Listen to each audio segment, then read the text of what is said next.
Every kitchen has one, that junk drawer. It's where you toss the spare keys, the rubber bands, all the stuff that's useful but doesn't really have a neat, tidy spot. Well, guess what? Accounting has the exact same thing, and it's called the journal proper. It's basically the everything else drawer that keeps the whole system from completely falling apart. Just think about it for a second. Your accounting system is chugging along, everything's going great, but then a transaction pops up that just doesn't fit the mold. You buy a new computer for the office, but you buy it on credit. Well, it's not a cash transaction, so it can't go in the cash book, and it's not goods that you're going to resell, so it doesn't belong in the purchases book. So where does it go? That's the exact problem we're going to solve today. For a minute, let's just call this problem the bookkeeping black hole, right? It's that kind of scary place where important but unusual transactions can just get lost if you're not careful. And that could throw off your entire financial picture. Now, any well-organized accounting system uses what we call subsidiary books, or you might know them as specialized journals. You've got one for cash, one for all your credit sales, another for your credit purchases, and so on. And this is fantastic for efficiency because you're just recording the same type of transaction over and over in one dedicated place. But you see, this is where a problem pops up. What about buying that office furniture on credit? It's not a cash payment, and it's not goods for resale. What happens when you realize you made a mistake last month and you have to fix it? Or the really unfortunate but totally necessary job of writing off a bad debt from a customer who can't pay. None of these fit into those neat, specialized books. They are essentially homeless transactions. So how do we fix this bookkeeping black hole? Well, we bring in the hero of our story, the Everything Else Journal. It's the tool that was designed specifically to catch all these homeless transactions and finally give them a proper home. Okay, so its official name is the journal proper. Sometimes you'll also hear it called the general journal.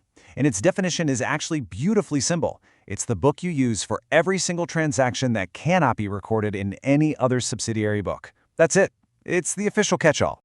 So here's the golden rule, the one thing you really need to remember. If a transaction doesn't fit in the cash book, the sales journal, or the purchases journal, it belongs in the journal proper. End of story. This ensures that absolutely nothing gets left behind. It's literally the safety net for your entire accounting system.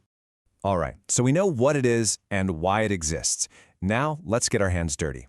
Let's peek inside and look at the exact kinds of entries that find their home here. And I'm going to group them into three main categories, just to make it crystal clear. So first up, we've got the big foundational stuff.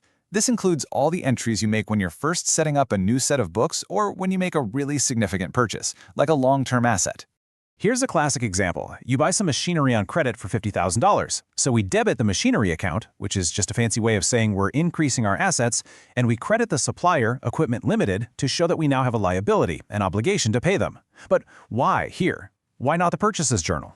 Because the purchases journal is strictly for goods you plan to resell. This machinery is a fixed asset, an investment in your business. Keeping it separate here lets you accurately track its value over time. All right, group number 2. This is where the journal proper becomes your best friend for cleanup duty and for handling life's little financial surprises. It is all about maintaining accuracy. And believe me, this happens all the time. Let's say you bought office furniture for $5,000, but somebody on your team accidentally put it in the purchases account, treating it like it was inventory. Whoops. So to fix this, you just pop open the journal proper, you debit the correct account, furniture, and you credit the wrong one, purchases. And just like that, you've moved the value to where it belongs and your records are accurate again.